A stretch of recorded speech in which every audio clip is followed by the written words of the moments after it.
Oke, ini sudah kelihatan ya presentasinya. Oke, jadi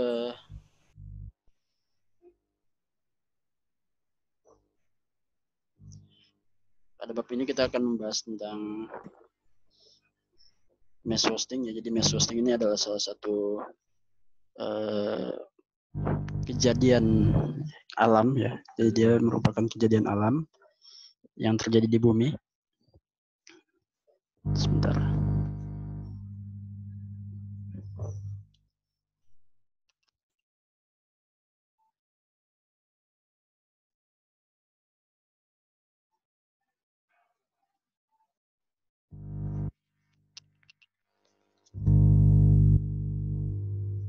Oke, jadi ini ada salah satu kejadian alam yang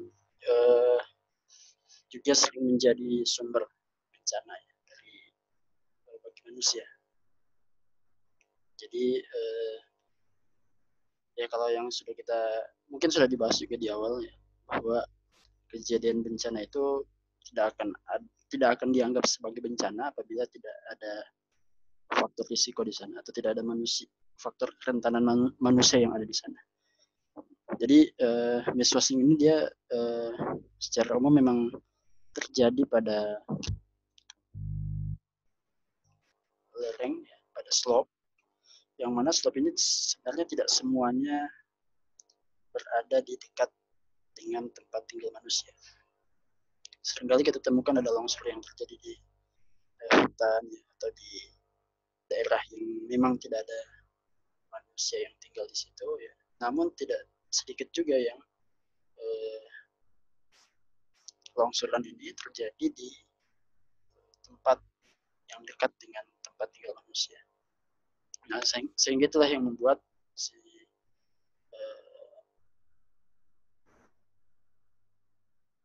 tanah longsor ini menjadi tergolong ke dalam salah satu ancaman bencana atau termasuk ke dalam bencana alam kalau di Indonesia.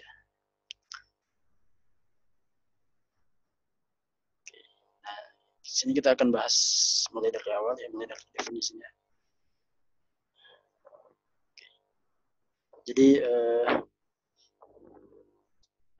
Jadi definisi dari longsoran ya, bahasa Indonesia atau istilah internasionalnya mesh hosting ya, atau kadang ini sebenarnya istilah yang lebih umum ya, mesh hosting.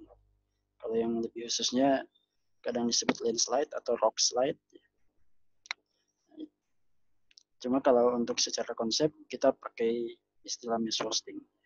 Jadi mesh hosting ini didefinisikan sebagai pergerakan downslope, pergerakan yang menuruni slope atau menuruni lereng dari material yang ditarik oleh gaya gravitasi. Jadi di sini kita ketahui ada tiga komponen, harus ada tiga komponen. Yang pertama ada material, kemudian ada gaya gravitasi yang menjadi gaya pendorongnya, kemudian ada gerakan downslope movement. Dengan adanya tiga hal ini, maka proses tersebut disebut sebagai mesh hosting. Jadi kuncinya adalah di adanya tiga komponen. Materialnya, nah ini bisa macam-macam. Ada materialnya batuan, berupa tanah, ada yang campuran tanah dan batuan, ada yang merupakan campuran air dengan tanah. Dan kemudian gaya pendorongnya adalah gravitasi. Jadi murni ini adalah semuanya didorong atau dikendalikan oleh adanya gaya gravitasi. Nah, kenapa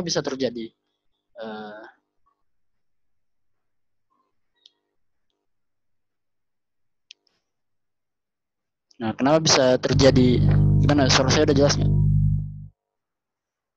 Tes. Tadi ada yang bilang belum jelas. Ya Pak, sudah Pak. Sudah ya? Sudah Pak. Oke. Nah, jadi kenapa bisa terjadi adanya mesh hosting?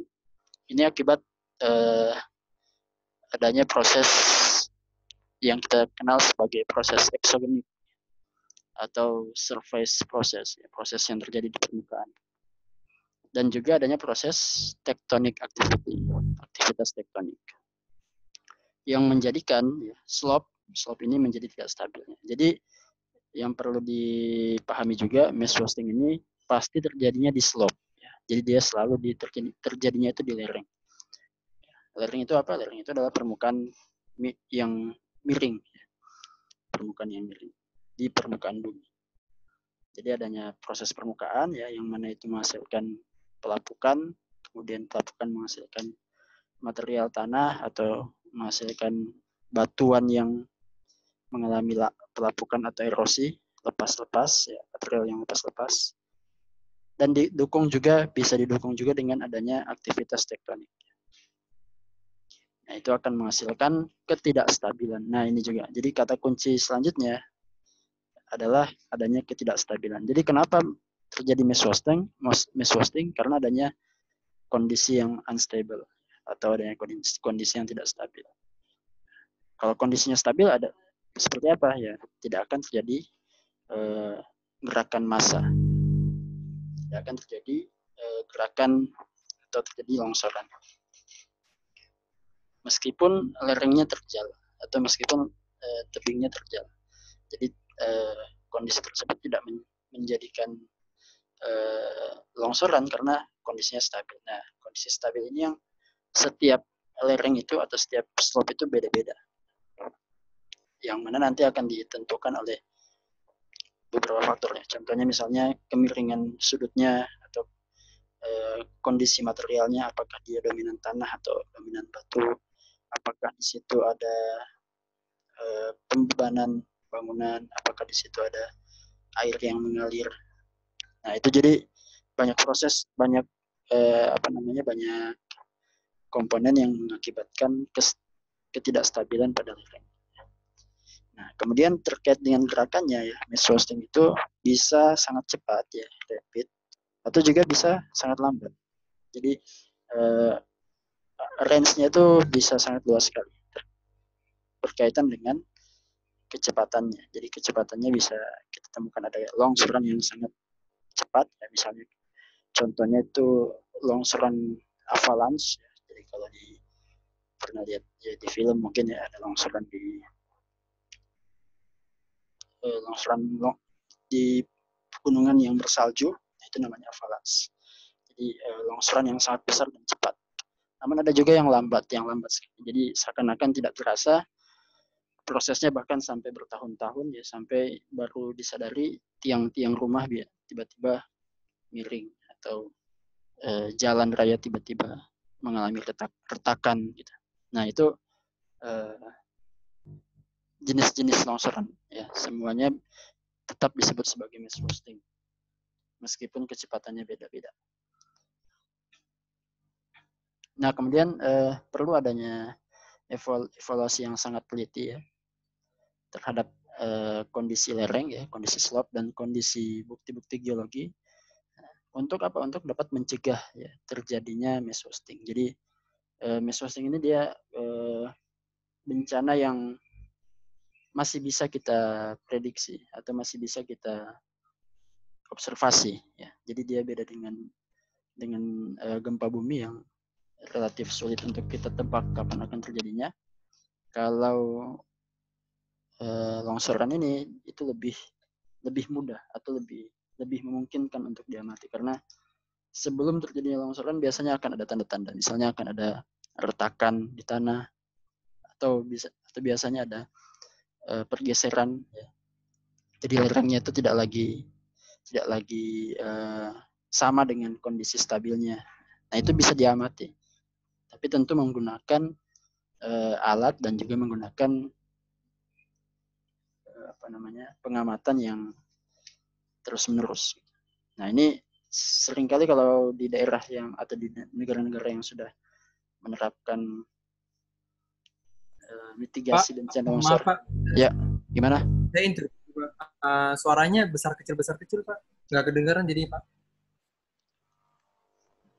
Udah di volumenya udah dimaksimalin nggak? Udah maksimal Pak.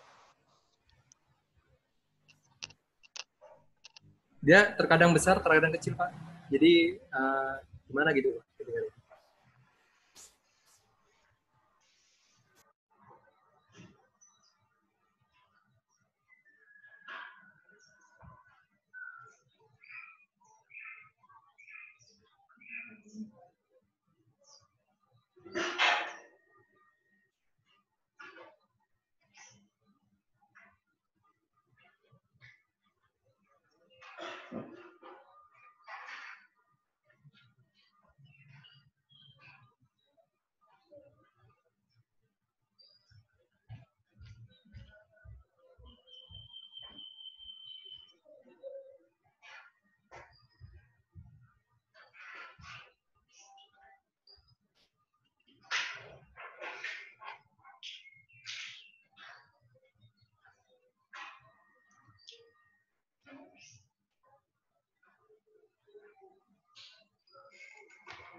Oke, tes. Gimana, sudah jelas nggak? Jelas, Pak. Besar sekali, Pak. Oke, Pak. Oke. Nah, jadi pengamatan itu adalah kunci dari kunci untuk bisa menyelamatkan kerugian jiwa ataupun harta benda dari bencana longsor. Jadi ini sudah banyak dipraktekkan di dalam di negara-negara yang sudah punya keseriusan lah istilahnya dalam menghadapi bencana longsor. Jadi biasanya mereka punya alat pemantauan ya, punya CCTV. Jadi memantau terus ya apabila ada pergerakan di suatu lereng, apalagi lereng yang dia itu dilewati oleh jalan utama ya, jalan raya. Biasanya kalau jalan-jalan antar provinsi kan biasanya melewati tebing-tebing yang cukup terjal. Nah, itu perlu ada pemantauan yang terus menerus ya, tidak boleh lengah, apalagi kalau dalam kondisi musim hujan ya. Jadi kalau kita lihat di musim hujan kemarin mulai dari sekitar bulan Oktober sampai Maret kemarin ya, itu banyak sekali kejadian longsor di Indonesia karena memang hujan ini punya kontribusi ya, faktor kontribusi yang cukup besar juga dalam terjadinya longsor. Nah, oke, kita masuk ke definisi yang lebih dalam lagi. Jadi mass wasting itu bisa termasuk dalamnya itu adalah landslide dan rockfall. Jadi adanya kalau landslide itu bisa disebut sebagai material longsorannya adalah tanah. Kalau rockfall, dan dia sifatnya sliding. Sliding itu artinya dia bergerak di atas bidang. Jadi berpindahnya itu bergulir di atas bidang. Itu namanya landslide. Dan materialnya bisa jadi bukan cuma tanah saja, tapi bisa jadi juga batuan. Jadi makanya landslide ini kadang juga di dalamnya itu termasuk ke dalam rock slide. Jadi landslide itu sudah mencakup rock slide dan landslide itu sendiri atau tanah dan batuan. Kemudian yang kelompok yang lain disebut juga sebagai rockfall.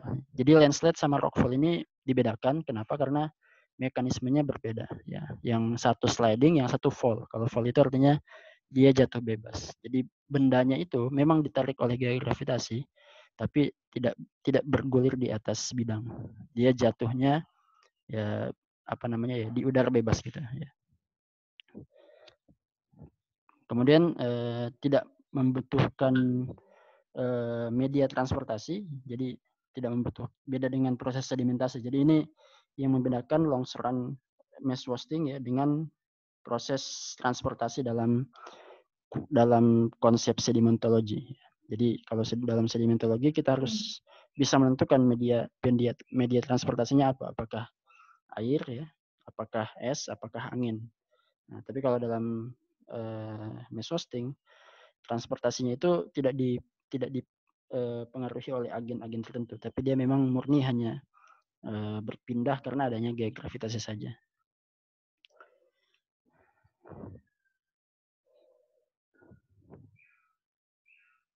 Nah, kemudian ada yang namanya shear strength. Jadi shear strength ini kalau masih ingat di pelajaran fisika SMA atau SMP ya, Nah, jadi shear strength inilah yang akan mencegah terjadinya longsoran. Jadi kalau di kuliah atau di pelajaran fisika ya yang membahas tentang bidang miring, itu biasanya kan kita ada gaya gaya gravitasi ya, mungkin simbolnya W mungkin ya, M kali G. Nah itu kan kalau di bidang miring itu kan saya mungkin ada di sini. Oh enggak ada.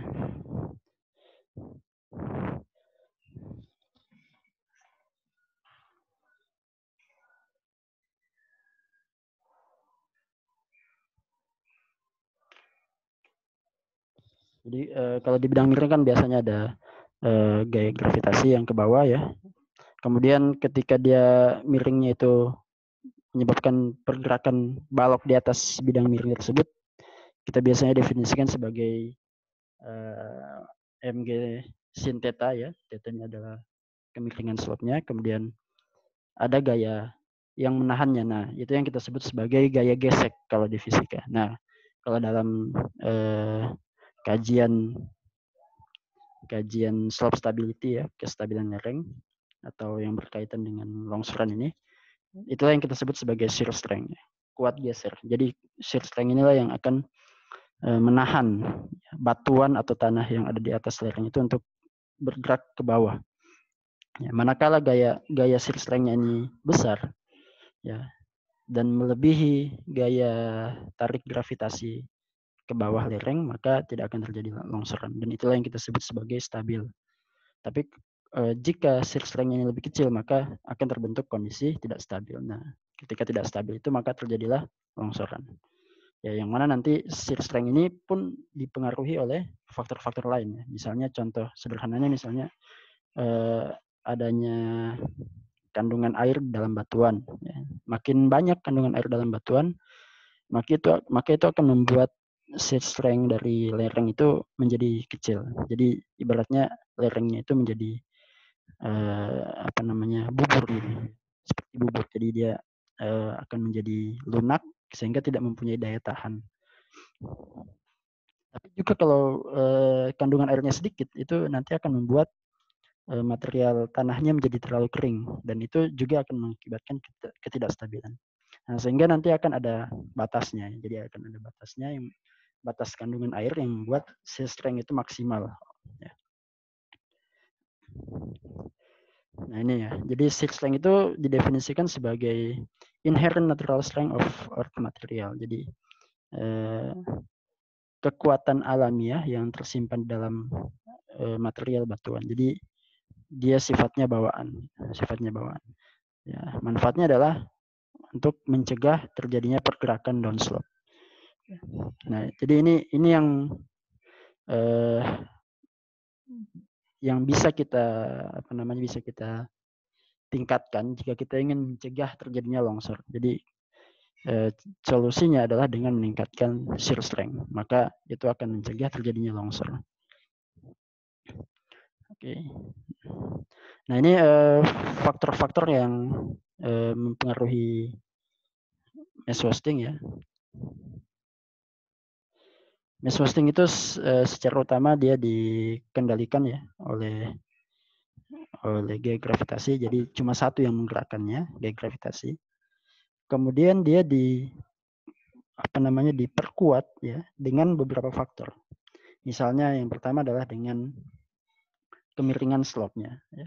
Semakin miring slope, maka akan semakin besar gaya tarik gravitasinya. Jadi kalau misalnya kita hitung ini bisa ya. Jadi makin tegak slope-nya, maka artinya kan tetanya akan semakin besar. Jadi kemiringan slope-nya akan semakin besar. Artinya mg sin tetanya akan semakin besar.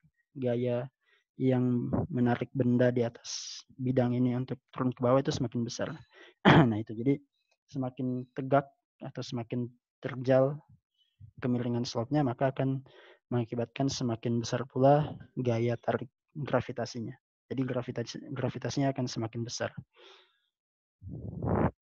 Kemudian selanjutnya yang dapat mempengaruhi mass wasting adalah water content-nya, kandungan air. Jadi kandungan air dari material yang ada di slope. Material yang ada di slope itu ya bisa berupa tanah, kalau misalnya dominannya tanah, atau misalnya kalau dominannya batuan ya berarti kandungan air pada batuan. Nah, itu seperti yang tadi sudah saya sebutkan ya, semakin banyak kandungan air, semakin berlebih, maka akan menurunkan kemampuan shear strength ya dari slope ini. Ya. Kemampuan apanya? Kemampuan yang paling dipengaruhi dengan adanya water content yang berlebih itu adalah kemampuan daya ikat di antara butirnya. Jadi ibaratnya kayak kalau pernah melihat ya adanya, kalau ada tanah, kemudian tanah itu kita keringkan ya pasti kan akan lebih mudah hancur ya. Tapi kalau tanahnya ini kita berikan air sedikit, tanahnya akan menjadi lengket. Jadi antara butiran di tanahnya itu akan memiliki daya ikat. Namun kalau kita berikan air yang lebih banyak lagi di tanah tersebut, maka tanahnya akan menjadi lumpur. Nah, itulah yang mengakibatkan slope itu atau material di slope itu, di lereng itu akan berubah-ubah kemampuan daya ikatnya. Daya rekat antara butir tanahnya itu akan dipengaruhi salah satunya oleh water content. Kalau terlalu sedikit juga akan tidak stabil, kalau terlalu banyak juga akan tidak stabil. Maka ya harus pada jumlah yang tepat gitu. Makanya pada saat musim hujan ya seringkali terjadi longsoran. Atau kalau misalnya kita lihat di gurun pasir ya, kenapa di gurun pasir itu tidak pernah ada gundukan pasir yang tinggi sekali atau yang lerengnya terjal ya karena butiran pasirnya itu tidak mengandung kandungan air yang cukup untuk membuat lerengnya stabil, sehingga dia akan selalu membentuk lereng yang landai ya. Maksimal mungkin cuma 30 atau 25 derajat saja ya. Karena tidak ada kandungan airnya di sana. Kemudian yang juga bisa mempengaruhi adalah jumlah vegetasi pada lereng, pada slope. Jadi vegetasi ini juga sifatnya sama, dia memperkuat daya ikat. Jadi dan juga tidak sembarangan vegetasi ya. Kalau untuk yang di lereng tentu vegetasinya yang sifatnya punya akar yang bisa masuk ya kepada kedalaman yang jauh gitu. Bukan tanaman-tanaman seperti misalnya rumputan ya, atau misalnya seperti jagung atau sawah atau padi gitu. Nah, tapi vegetasi yang memperkuat itu adalah vegetasi yang mempunyai akar tunggang yang masuk ke dalam. Atau yang bisa kita usahakan atau bisa kita buat rekayasanya ya, kita secara engineering bisa kita lakukan, yaitu dengan melakukan natural or artificial controls. Jadi dengan melakukan pengendalian secara alamiah atau buatan. Secara alamiah itu misalnya dengan melakukan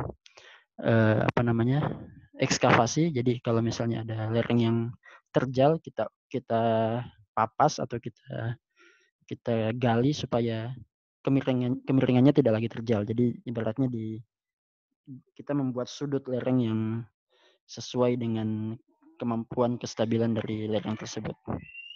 Atau bisa juga dengan membuat artificial controlnya dengan melakukan pembangunan ya, dengan melakukan pembuatan dinding penahan ya, seperti ini ya. Ini namanya dinding penahan ya. Gunanya apa? Gunanya untuk mencegah supaya si lereng ini gerak ke sebelah sana ya, atau ini juga gerak ke sebelah sana. Nah, kalau dari sisi secara geologinya, ini pun punya pengaruh. Jadi orientasi bidang lapisan juga itu punya pengaruh. Kalau kita lihat di sini ya, ini ada dua skema ya. Ini yang pertama kemiringan bidang lapisan batuannya searah dengan kemiringan lerengnya. Jadi ini kemiringan permukaan lerengnya, ini kemiringan lapisan batuannya. Sementara yang satu ini sebaliknya. Jadi yang ini slope-nya, kemiringan lapisan batuannya ke sebelah sana. Jadi berlawanan arah, yang satu ke sebelah kanan, lapisan batuannya ke sebelah kiri. Nah, penanganannya pasti harusnya berbeda. Untuk yang sifatnya seperti ini lebih berbahaya karena dia mempunyai bidang longsoran yang lebih banyak ya. Jadi bukan cuma di permukaan saja, tapi juga di bagian bidang lapisan batuan ini juga berpotensi untuk mengalami longsoran ya. Karena ya kalau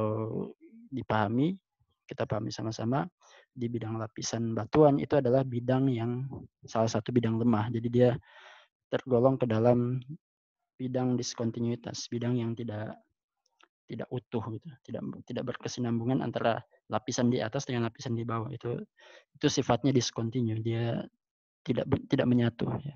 Sama halnya dengan sesar. Jadi kalau ada sesar yang arahnya ke sebelah sini juga, itu akan berpotensi untuk memperbesar kemungkinan untuk longsor.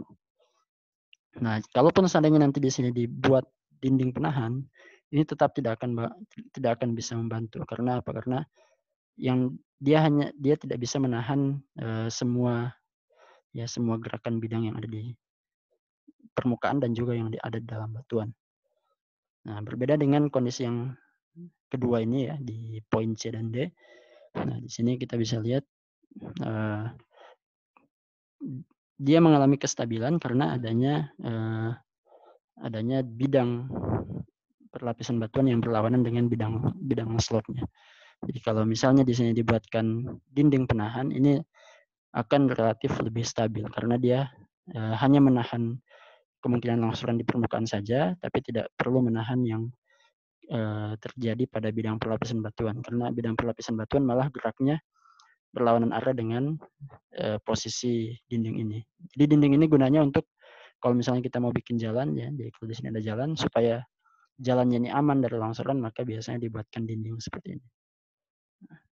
Nah, jadi pembuatan dinding seperti ini juga itu tidak sembarangan. Jadi harus melihat kondisi geologinya juga ya. Jadi mau tidak mau insinyur teknik sipil yang berperan dalam pembangunan jalan ini juga harus berkonsultasi dengan ahli geologi, yang mana ahli geologi itu bisa melihat kondisi lapisan batuan yang ada di slope.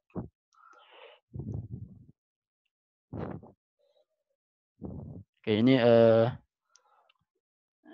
kemudian kita masuk ke pembahasan slope stability dan sudut kestabilannya ya. Jadi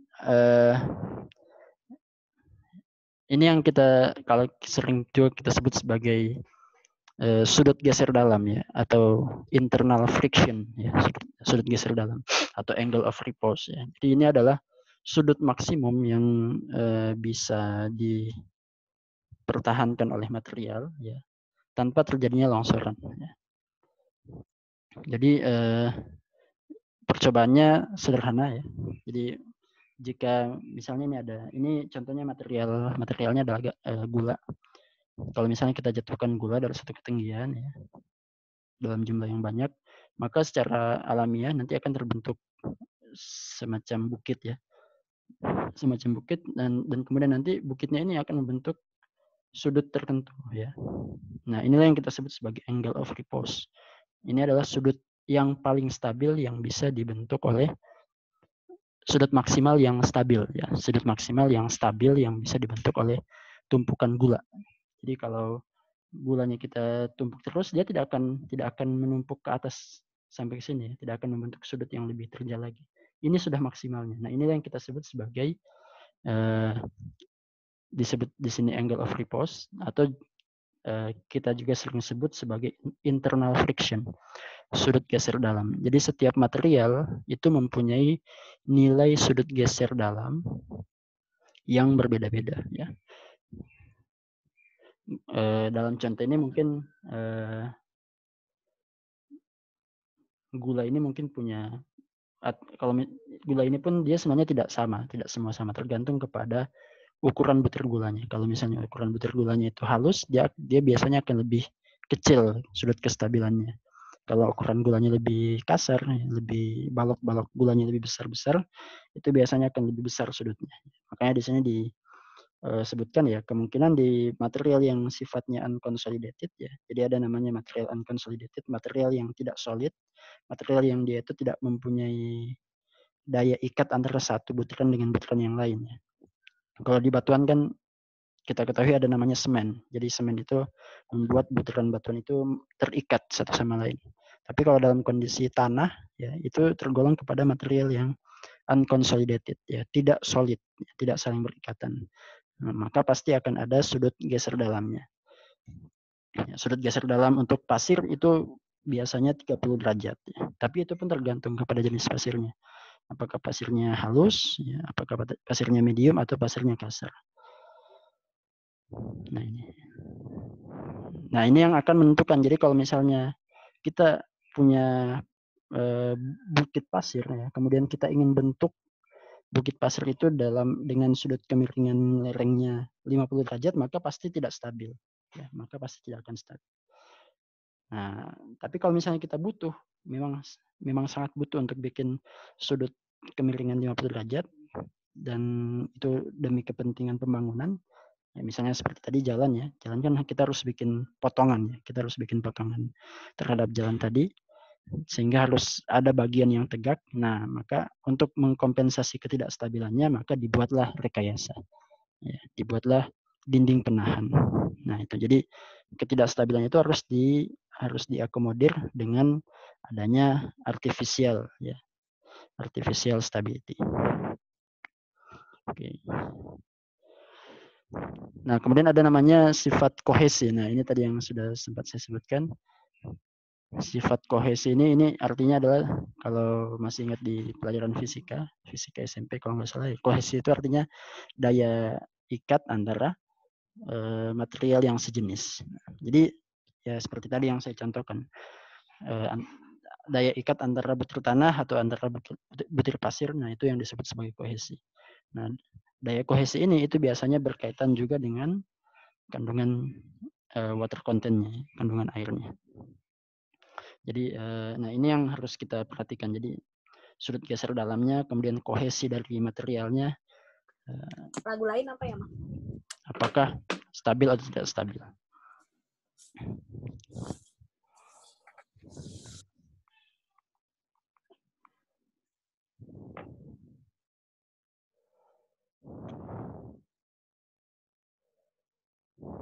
Oke, kemudian ada namanya oversteepening. Jadi ketika sebuah slope atau sebuah lereng itu menjadi semakin steep, ya, semakin terjal, maka dan terjalnya itu melebihi daripada sudut geser dalamnya atau melebihi daripada kondisi stabil kemiringannya, maka dia akan mengalami proses longsoran, ya, yang mana longsoran ini secara alami akan terjadi dalam rangka untuk menstabilkan kondisinya. Jadi kalau di sini digambarkan, misalnya ada slope, ya, kemudian di sini ada sungai, kemudian terjadi uplift, ya, pengangkatan secara tektonik, sehingga bagian teras sungainya akan menjadi semakin tinggi, dan otomatis akan membuat slope di sebelah sini akan lerengnya akan semakin terjal, ya.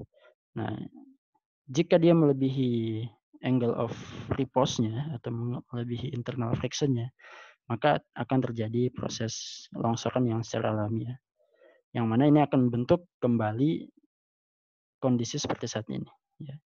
Jadi nanti akan terkikis, ya, akan mengalami longsoran, ya. Kemudian nanti slope-nya akan kembali kepada kondisi stabilnya. Jadi seperti itu. Jadi secara alamiah akan terjadi proses longsoran jika terjadi oversteepening akibat adanya tektonik.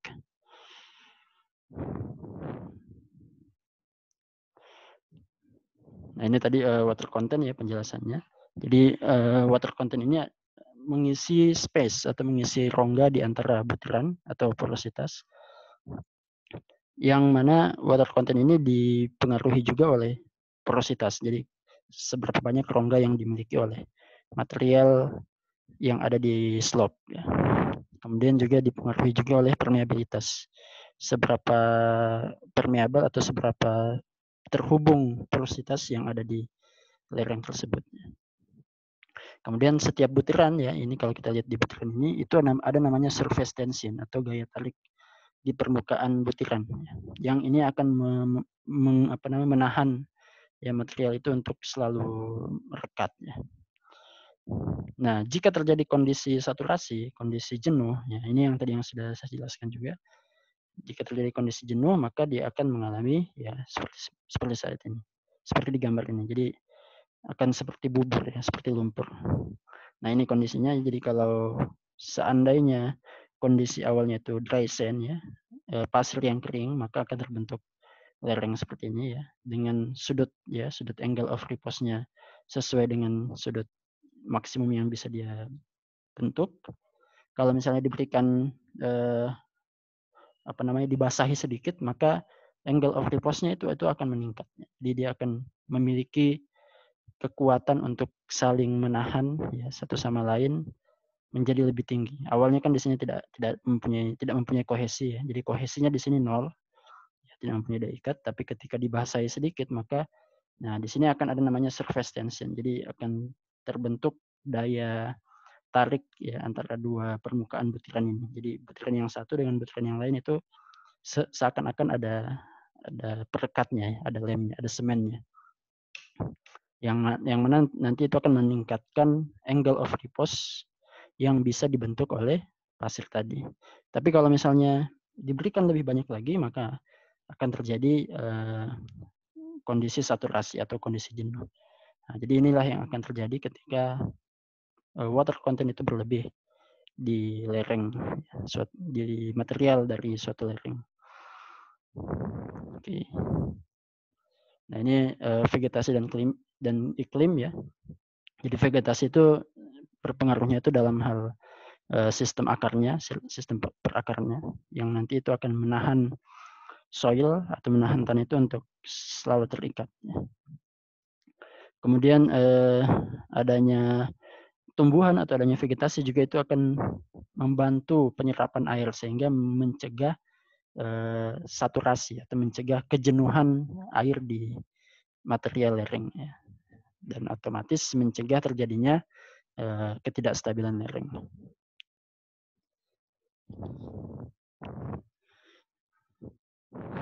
Dan kemudian adanya iklim yang kering itu akan menyebabkan akan menyebabkan infiltrasi. Jadi semakin mudah terjadinya proses infiltrasi ya, atau semakin mudah masuknya air ke dalam tanah ya.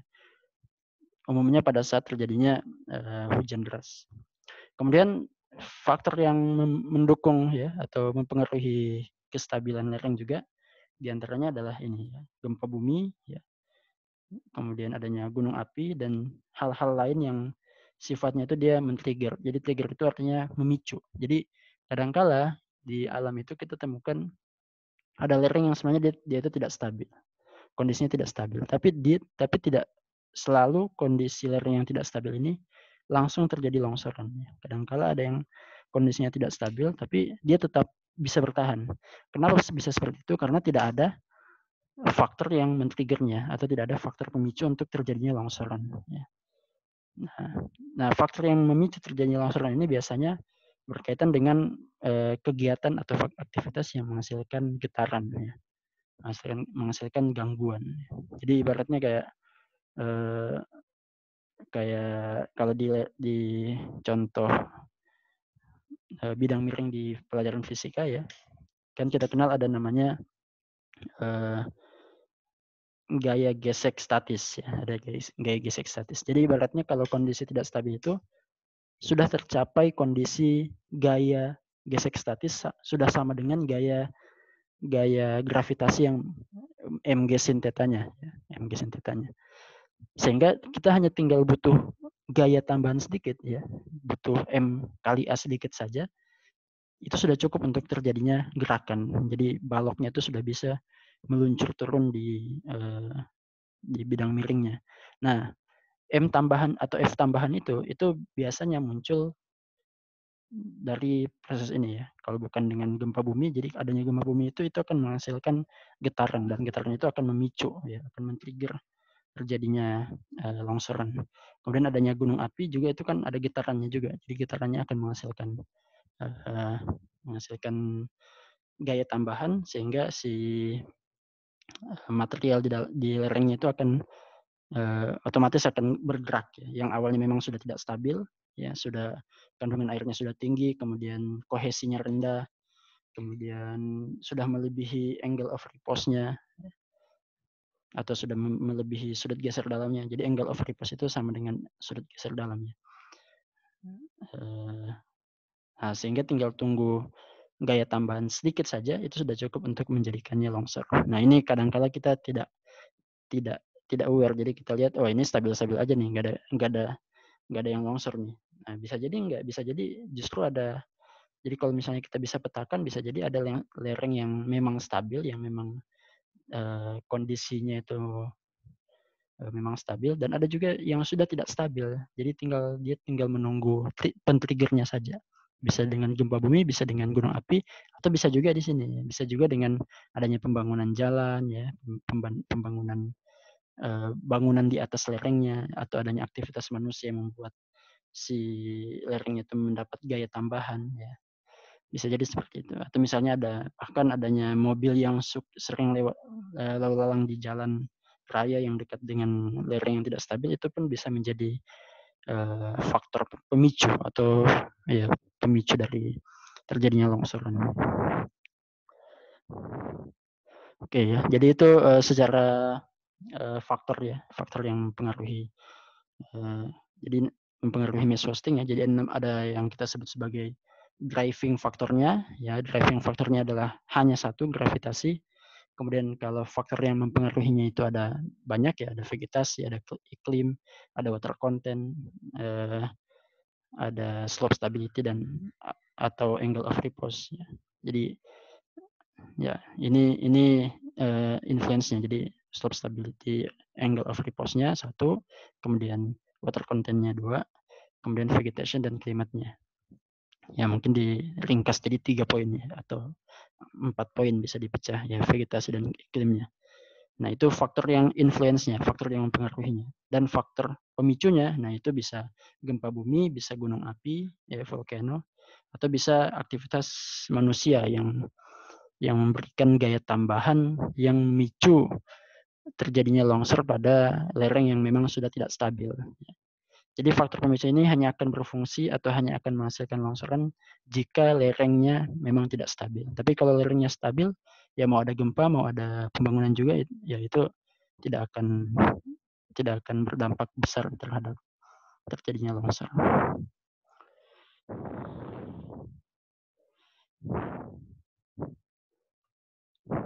Oke, nah kemudian secara pergerakannya ya, mekanisme pergerakannya ini ada beberapa sebutan ya, ada yang namanya mekanisme yang sifatnya fall itu artinya dia jatuh bebas, jadi dia tidak menempel pada bidang lerengnya, jadi batuannya itu, jadi ini hanya mungkin terjadi pada batuan ya, pada batuan, biasanya pada batuan yang menggantung, jadi ada jatuhan batuan, ini yang paling mungkin terjadi, jadi batuan yang jatuh gitu ya, rockfall. Kalau earthfall, tanah yang jatuh bisa saja kalau misalnya ada tebing yang memang menjorok ke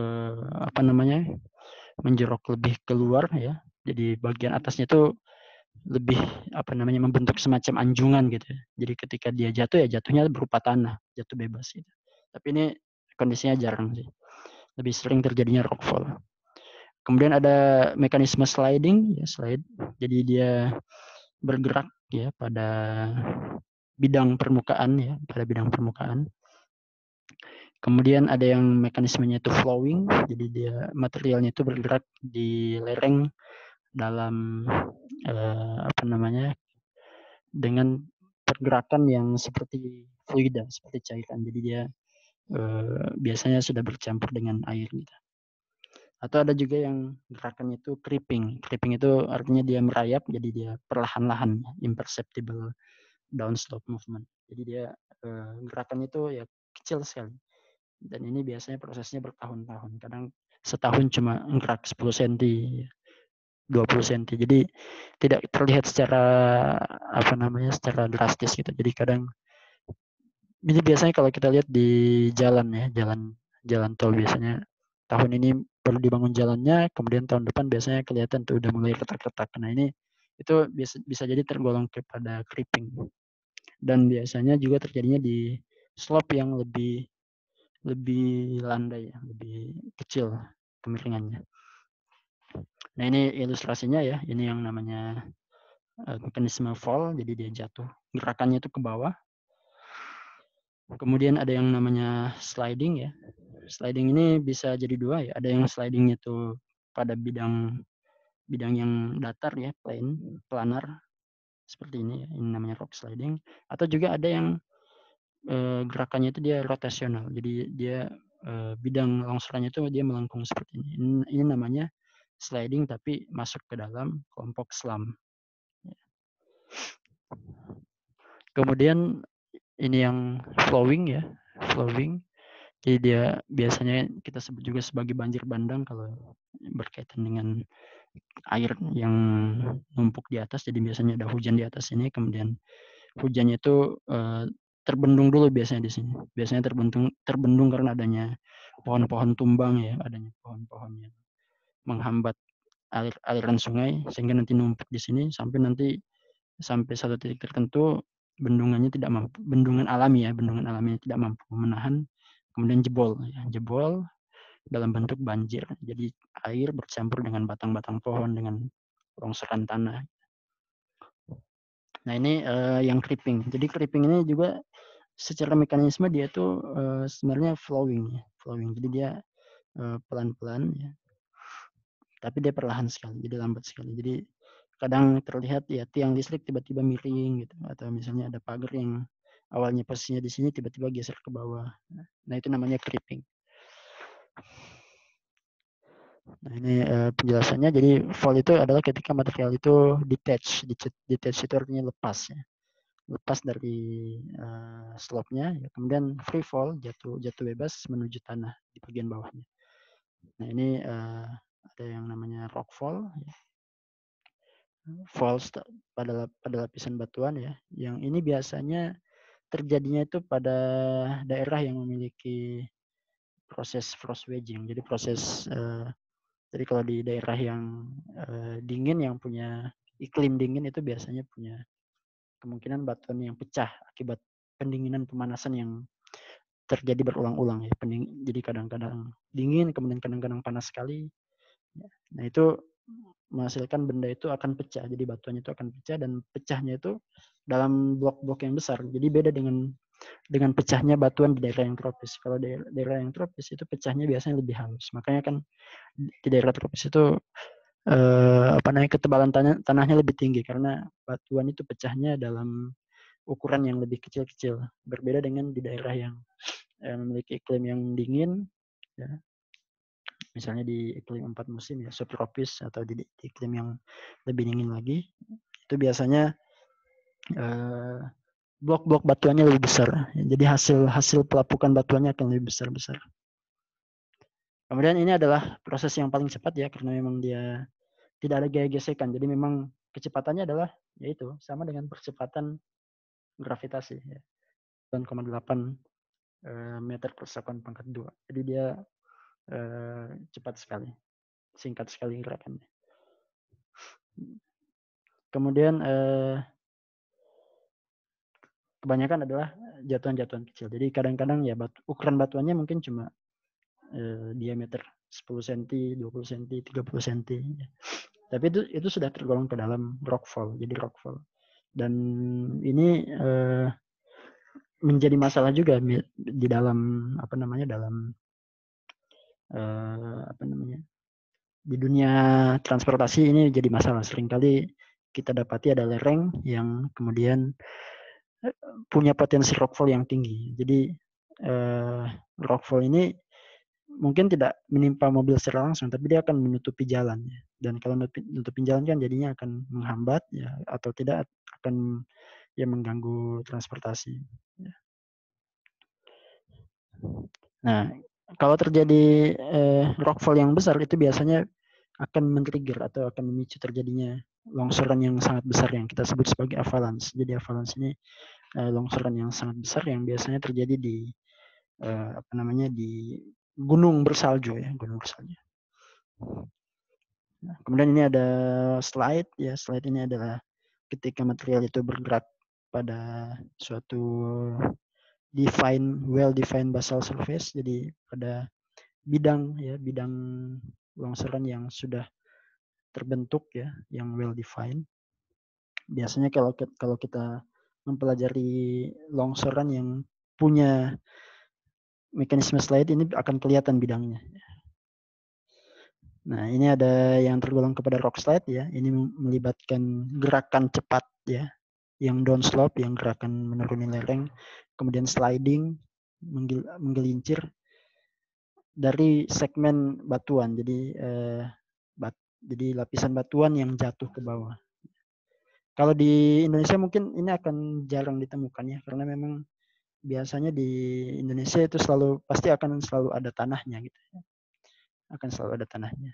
Nah, ini biasanya kalau rock slide yang murni cuma batuan itu biasanya di ya daerah-daerah yang iklim yang tidak menghasilkan lapisan tanah yang tebal. Atau di Indonesia bisa saja terjadi kalau itu terjadinya di lereng yang habis dikupas ya, yang lereng itu habis digali sehingga lapisan tanahnya menjadi tidak ada lagi, sehingga yang kita dapatkan hanya lapisan batuannya, sehingga ketika terjadi landslide maka pasti yang mengalami sliding itu adalah batuan, bukan lagi tanahnya. Terjadi di sepanjang bidang lemah ya, bisa terjadinya itu di bidang lapisannya ya, jadi seperti yang gambar yang pertama tadi, jadi ada bidang lapisan yang dia itu bisa berubah menjadi bidang longsoran. Jadi karena dia memang awalnya adalah bidang lemah, weak ya, planes of weakness, jadi bidang yang memang kondisinya lemah, tidak mempunyai daya ikat ya, dengan atas dengan bawahnya. Atau bisa juga di bidang foliation, jadi bidang foliasi, atau juga di rekahan. Rekahan itu bisa kekar, bisa sesar. Fracture. Jadi fracture itu kata umumnya artinya rekahan. Ya. Bahasa Indonesianya rekahan. Rekahan itu bisa dua, kalau bukan kekar, sesar. Tapi kedua-duanya adalah sama-sama bidang lemah. Dan juga dia terjadinya tuh paling sering di daerah pegunungan ya, daerah pegunungan. Karena ya yang daerah pegunungan ya slope-nya lebih terjal. Kemudian ada yang namanya rock avalanche ya. Jadi kalau ada avalanche itu biasanya mengindikasikan kecepatan yang sangat tinggi. Ya. Kecepatan yang sangat tinggi. Dan di sini disebutkan can spread over wide area dan mencapai kecepatan sampai 350 km per jam. Jadi sangat cepat sekali. Makanya kalau ada avalanche itu yaitu ya orang di sekitar situ itu akan sangat terancam sekali kondisinya. Nah, ini contohnya ya. Ini adalah rock sliding. Jadi memang materialnya itu adalah batuan. Oke. Kemudian jenis lain dari sliding adalah slam. Jadi slam ini adalah ketika blok dari material itu bergerak pada bidang yang curve, yang melengkung. Nah, ini yang banyak terjadi di Indonesia karena memang paling seringnya itu terjadinya di material tanah. Ya. Material tanah. Jadi slam ini membuat blok itu mengalami rotasi ketika dia itu mengalami sliding. Slam itu akan terjadi ketika ya ini material di tanah lebih sering terjadi pada tanah. Kemudian akan menghasilkan bentuk yang seperti amphitheater. Jadi nanti akan terbentuk. Jadi kenapa longsorannya cuma seperti ini? Ya karena memang seperti ini yang terbentuk. Ini yang namanya bentukan amphitheater. Jadi dia tidak akan meluas terlalu jauh ke sebelah sana karena memang gaya tariknya itu hanya bisa mampu. Jadi ketika dia turun ke bawah ini, ya, gerakan turun ke bawah ini hanya bisa menarik sampai segini saja. Kalau misalnya sampai ke sana ya dia tidak lagi optimal gitu di gaya tarik dari longsoran. Jadi dia beratnya kayak cuma menyobek bagian lapisan sebelah sini saja. Nah, ini yang namanya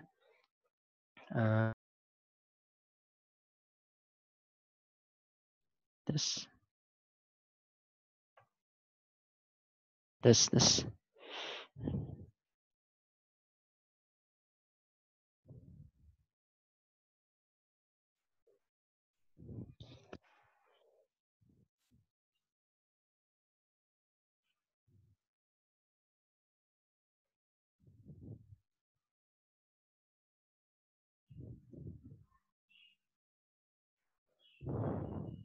Oke, ya.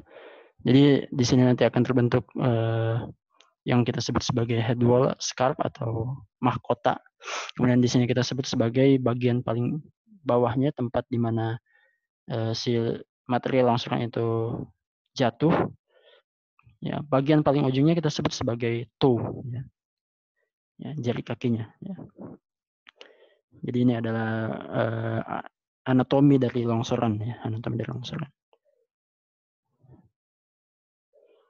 Oke, kita lanjut. Pak, saya ingin bertanya, Pak. Ya, silakan. Ya, saya Jeffrey, Pak. Saya ini tertarik dengan itu, Pak. Slide yang gitu, Pak. Yang rock slide yang ada di Lutaya Bay, Pak. Kan gara-gara 2 rock slide ya, Pak, kalau nggak salah, Pak.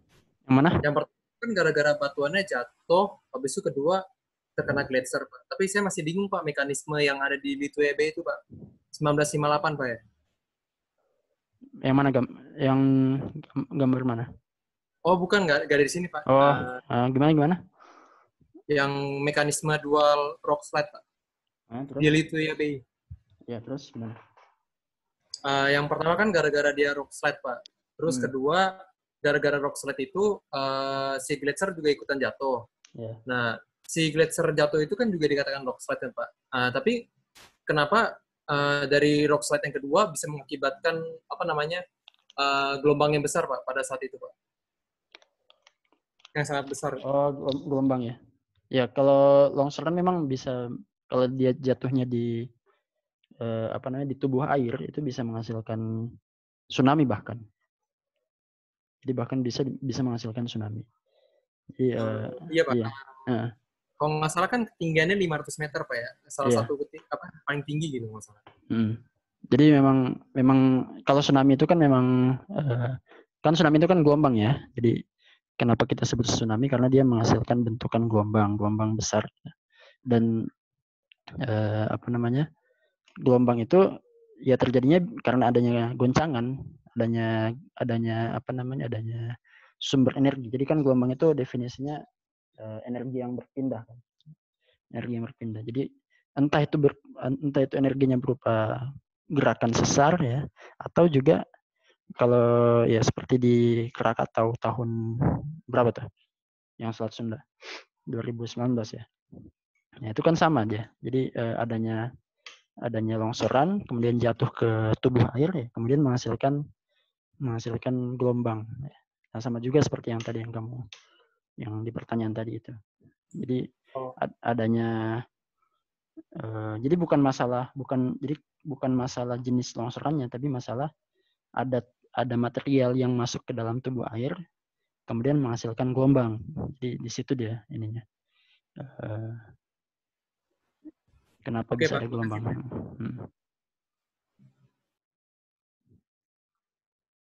Jadi tidak ada kaitannya dengan jenis longsorannya. Jadi mau longsorannya rockfall, kalau jatuhnya di air ya tetap pasti akan menghasilkan gelombang. Nah, cuma kan gelombangnya itu nanti dia akan dipengaruhi oleh seberapa besar material yang jatuh atau seberapa besar energi potensial yang jatuh. Kan jatuhnya dari ketinggian berapa, kecepatan berapa, ya masanya berapa. Nah, nanti itu kan berdasarkan hukum kekekalan energi kan, ya dia akan diubah dalam bentuk gelombang.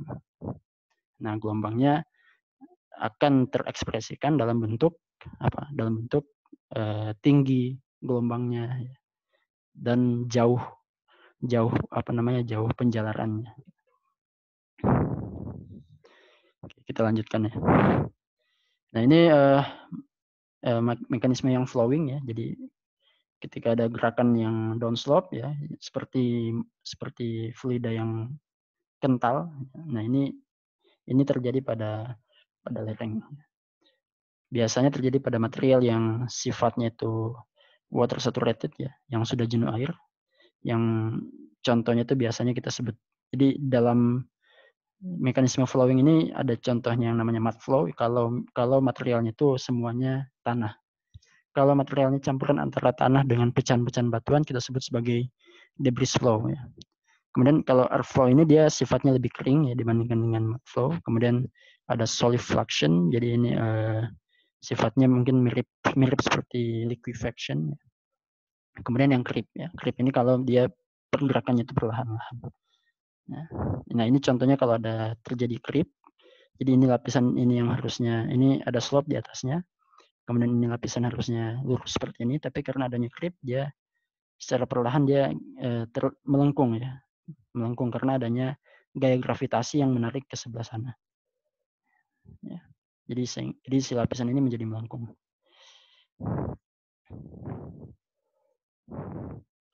Nah ini debris flow ya, debris flow. Atau kalau kita mungkin contohnya banjir bandang ya, sangat banyak sekali banjir bandang di Indonesia yang bisa kita lihat contoh-contohnya. Jadi intinya kalau adanya debris flow itu artinya ada campuran ada batuan, kemudian ada tanah, kemudian dia mengalir ya dalam bentuk yang seperti fluida.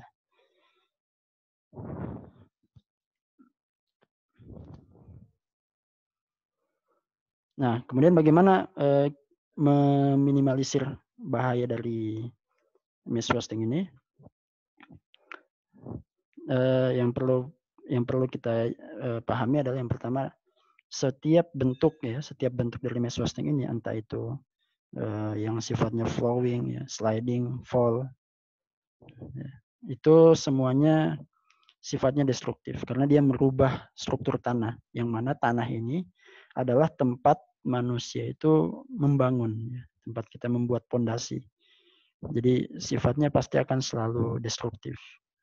Jadi gerakan bahkan creeping itu ya, meskipun dia cuma gerakannya 10 cm, dia mungkin tidak akan menenggelamkan rumah, tapi dia bisa meretakan pondasi.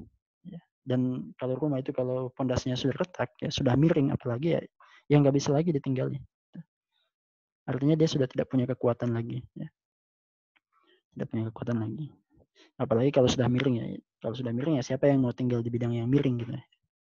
Kecuali kalau rumahnya mungkin rumah bukan berpondasi batu, tapi dia sifatnya itu yang mungkin rumah panggung gitu ya. Itu mungkin lebih tidak bermasalah. Makanya kan rumah di daerah pegunungan itu ya biasanya lebih cocoknya adalah rumah-rumah panggung karena dia lebih bisa mengakomodir gerakan-gerakan mesh wasting ini.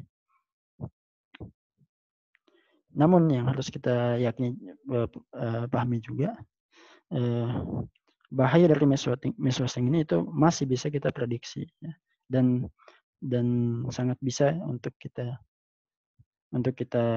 cegah gitu ya. Jadi makanya ini bisa tidak terlalu berbahaya jika memang punya usaha yang lebih untuk mengobservasi, mengamati, mengukur. Jadi ada alat-alat juga untuk mengukur pergerakan. Jadi kapan kita bisa memutuskan ya adanya early warning system ya bahwa akan terjadi longsoran. Nah itu pun juga ada alatnya gitu. Kemudian adanya bukti-bukti di masa lampau ya, kejadian-kejadian longsoran di masa lampau itu juga akan menolong ya, akan membantu kita ya dalam hal memetakan ya, mengidentifikasi di mana sih daerah-daerah yang punya kerawanan untuk terjadinya slope failure ya. Slope failure itu artinya kegagalan lereng. Kegagalan lereng itu artinya ya longsor. Ya. Jadi kadang juga kalau kalian membaca di referensi ya mungkin kadang disebut sebagai slope failure. Kemudian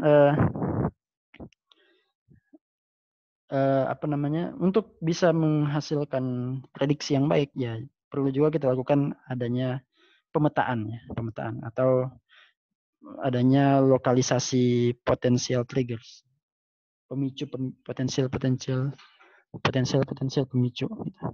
Seperti sesar atau pola-pola cuaca ya di mana hujan itu lebat ya di mana cuaca itu lebih memungkinkan untuk terjadinya longsoran. Nah, itu bisa membantu juga dalam hal memprediksi terjadinya longsoran. Jadi ini langkah-langkah awal untuk mencegah bahaya ya, mencegah ancaman bahaya longsoran. Jadi untuk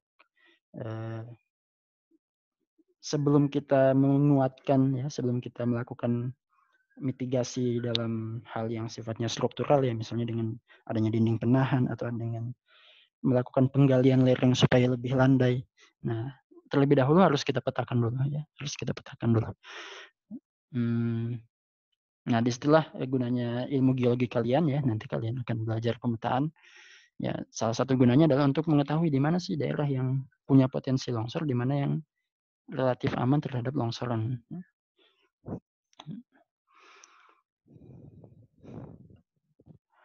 Nah, ini contohnya ya, ini petanya, ini slope stability map. Ini menunjukkan kestabilan lereng hanya berdasarkan kemiringan lerengnya saja. Jadi dengan peta topografi ya, peta kontur, kita sudah bisa melakukan pemetaan ini. Ya, tapi harus tetap diingat ya bahwa influence faktor dari landslide itu atau mesosing itu ya bukan cuma kemiringan lereng, tapi juga di situ ada vegetasi, ada faktor iklim ya, curah hujan sih, lebih tepatnya curah hujan ya. Kemudian faktor kohesi ya, kohesi materialnya. Jadi pun kita tidak cukup cuma dengan melihat peta kontur saja, tapi juga harus melihat material apa yang ada di lereng tersebut. Apakah tanah, apakah batuan. Tanahnya tanah yang butirannya pasir kah, lanau kah, atau lempung, atau dia gravel bahkan. Kemudian kalau dia batuan, batuannya jenisnya apa? Kalau dia batuan, bidang orientasi lapisan perlapisan batuannya arahnya kemana? Apakah arahnya searah dengan bidang lerengnya, bidang slope-nya atau tidak? Kalaupun tidak ada bidang perlapisan, apakah di situ ada bidang fracture atau tidak? Ya. Bidangnya arahnya kemana? Nah, itu harusnya semuanya semuanya dipetakan. Nah, kalau ini baru sekedar slope stability map berdasarkan berdasarkan stiffness-nya ya, stiffness dan flatness-nya. Jadi kalau yang hijau itu paling orange itu most steep ya, paling terjal, yang hijau itu kurang terjal, kemudian yang abu-abu itu datar di sini. Nah, ini contohnya seperti ini. Nah, kalau ini sudah masuk ke namanya landslide hazard map. Jadi peta bahaya longsoran. Jadi kalau sudah masuk ke peta bahaya longsoran, nah ini berarti sudah mempertimbangkan semua faktor yang memungkinkan untuk mempengaruhi terjadinya longsoran. Jadi bukan cuma lerengnya saja, tapi juga jenis tanahnya, jenis batuannya, ya, kemungkinan adanya vegetasinya, kemudian curah hujannya, kemudian adanya bidang diskontinuitas kalau pada batuan ya, bidangnya kemana, bidangnya searah dengan lereng atau tidak searah dengan lereng. Nah, itu semuanya sudah dipertimbangkan sehingga nanti akan dihasilkan peta seperti ini, landslide hazard map. Tapi ya sekali lagi karena ini kan kuliah kebencanaan ya, harus tetap dibedakan juga, ada yang namanya hazard, ada namanya risk ya. Ada namanya ancaman bahaya, ada namanya risiko. Yang mana ancaman bahaya itu ya cuma dari alamnya saja. Kalau risiko itu berarti sudah dihubungkan dengan jumlah penduduk di tempat tersebut ya, misalnya di daerah sebelah sini. Meskipun di sini very high, tapi kalau di sini tidak ada yang tinggal, tidak ada manusia yang tinggal ya risikonya pasti akan jadi kecil. Nah, dan risiko itu dia implikasinya adalah kepada usaha-usaha mitigasinya. Jadi kalau misalnya risikonya tinggi, maka disitulah yang harus dibangun, ya harus dibuat rekayasa untuk menahan supaya tidak terjadi longsor, harus disediakan aturan ya, misalnya tidak boleh membangun di daerah yang termasuk zona high atau very high. Nah, itu berkaitan dengan manusianya dan juga berkaitan dengan kebijakan pemerintah setempat gitu. Ya. Berkaitan dengan pemerintah setempat. Jadi kalau nggak salah di undang-undang juga sudah ada itu yang masalah daerah yang tidak boleh ditinggali ya, atau daerah yang tidak boleh dibangun adalah daerah yang punya kemiringan sekian derajat. Jadi ada angkanya gitu, sekian derajat. Karena apa ya? Kaitannya dengan kemungkinan bahaya longsornya. Jadi ya sudah jelas-jelas di situ ada bahaya longsor. Apalagi ditambah dengan adanya kegiatan manusia ya. Ya pasti akan semakin memperkuat atau memperbesar nilai risikonya.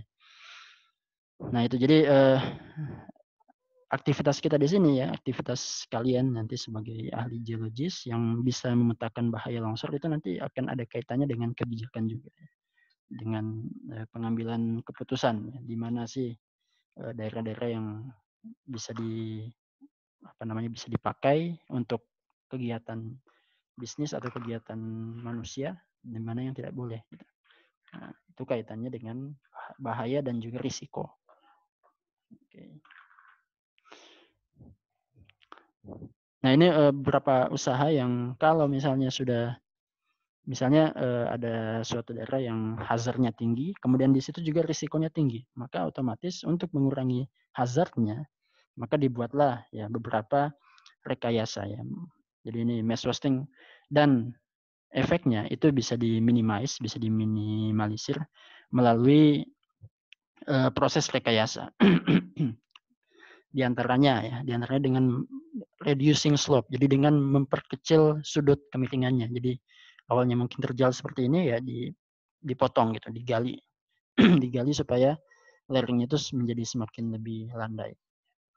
Atau dengan ada juga yang dengan memanfaatkan teknik meningkatkan drainase. Gunanya apa? Gunanya untuk mengurangi penumpukan water content ya, atau mengurangi penumpukan air di dalam lereng. Jadi ketika ada hujan jatuh di sini, airnya itu tidak tersimpan ya mengumpul dalam tanah, tapi dialirkan keluar. Nah ini namanya dengan meningkatkan drainase. Atau juga dengan membangun penghalang. Membangun penghalang itu contohnya seperti ini. Jadi ada namanya rock bolt ya. Jadi misalnya ini batuan ya, ini batuan. Jadi batuannya itu ibaratnya diberikan pasak supaya batuannya itu tidak lebih nempel dan meningkatkan daya ikat antara batuan yang mau failure ya, mau longsor tadi itu. Nah, diikatnya itu dengan alat yang namanya rock bolt. Jadi rock bolt itu artinya baut batuan ya. Jadi kalau bahasa Indonesia itu baut batuan. Jadi si batuannya itu ditempelkan ibaratnya dipaku lah ya, dipaku ke tubuh batuan yang lebih besarnya. Atau kalau untuk mencegah terjadinya rockfall, nah ini biasanya diberikan jaring. Ya. Jadi kalau misalnya ada batuan yang mau fall, nah itu dia fallnya akan hanya di daerah yang dekat-dekat dengan lerengnya saja. Jadi tidak akan, jadi kalaupun dia jatuh, dia tidak akan menggelinding jatuh sampai ke pinggiran jalan sini, tapi dia akan hanya mengumpul di bagian bawah dari lereng ini saja. Nah itu namanya dengan membangun barriers ya, membangun penghalang. Ya, kalau yang gambar yang nomor B ini ya sama juga, dia membangun drainase juga. Jadi di sini ada tanaman-tanaman gunanya untuk supaya mengikat air supaya airnya itu tidak membuat tanahnya menjadi jenuh. Kemudian nanti di sini dibuatkan drainase. Jadi airnya nanti akan keluar di sini. Sehingga tanahnya tidak menjadi terlalu jenuh. Kemudian kaitan dengan plate tektonik ya, ini tadi sudah disinggung sedikit. Jadi plate tektonik itu kaitannya dengan pengaruh ke pengangkatan ya, kemudian pembentukan pegunungan yang mana itu nanti kaitannya dengan slope ya. Jadi slope itu kan dia konsekuensi dari perbedaan dari morfologi permukaan bumi. Jadi kalau di permukaan bumi ada yang tinggi, ada yang rendah. Nah, perpindahan antara tinggi dan rendah itu kan slope ya, lereng gitu. Ya. Jadi manakala ada penambahan ketinggian, ada perendahan dataran, maka otomatis pasti akan terbentuk slope ya. Semakin tinggi permukaan bumi, maka slope-nya pun akan semakin terjal. Nah, sehingga mass wasting itu biasanya akan terjadi di daerah yang punya tektonik yang aktif ya. Ya, sebut saja misalnya Indonesia. Indonesia ini kan dia tektoniknya aktif, sehingga di bagian selatan Jawa itu kan morfologinya itu kan berbukit-bukit ya, berbukit-bukit. Sehingga kita bisa temukan ada banyak kejadian longsor. Utamanya sih di bagian daerah Sunda, Jawa Barat, Jawa Tengah itu kan relatif berbukit-bukit. Makanya kejadian longsor itu lebih tinggi. Di Cilacap, Banjarnegara, di Bogor, Sukabumi, ya, Banten. Tapi kalau kita geser ke Jawa Timur itu sudah relatif lebih datar. Ya. Relatif lebih datar. Nah itu kaitannya dengan secara aktivitas tektonik ya di daerah-daerah tersebut. Kemudian plate movement itu akan menyebabkan pemicu ya, berupa gempa bumi. Jadi pemicu terjadinya longsor dengan adanya gempa bumi. Dan juga ya akan ada peluang terjadinya likuifaksi. Jadi likuifaksi ini kan dia pemicunya, likuifaksi ini juga kan kaitannya dengan kestabilan tanah ya. Jadi dia punya kemiripan sifat dengan landslide ya, atau dengan mass wasting, tapi dia tidak terjadi pada lereng ya. Jadi kalau likuifaksi itu dia bukan downslope movement, tapi dia gerakan yang sama-sama bisa dipicu oleh adanya gaya tambahan ya. Bisa gayanya itu dari earthquake, bisa dari gunung api, atau bisa juga bahkan dari aktivitas manusia. Tapi yang paling memungkinkan untuk terjadinya likuifaksi itu ya dengan adanya pemicu berupa gempa bumi. Jadi adanya goncangan, kemudian tanah yang memang kondisinya tidak stabil itu akan berubah menjadi liquid, seakan-akan liquidnya. Itu namanya likuifaksi. Jadi likuifaksi pun ya sebenarnya punya kemiripan karakteristik dengan landslide. Nah, karena sama-sama memungkinkan untuk dipicu dengan adanya earthquake. Nah, juga berkaitan dengan volcano ya, yang mana volcano ini juga terjadinya di daerah aktif tektonik margin ya, batas tektonik aktif ya, yang mana itu berkaitan juga dengan plate boundaries ya, dan juga memungkinkan untuk terjadinya longsoran juga. Nah, oke, itu mungkin presentasi materinya ya. Silakan jika ada yang mau bertanya, masih ada waktu. Sekian, assalamualaikum warahmatullahi wabarakatuh. Waalaikumsalam warahmatullahi wabarakatuh.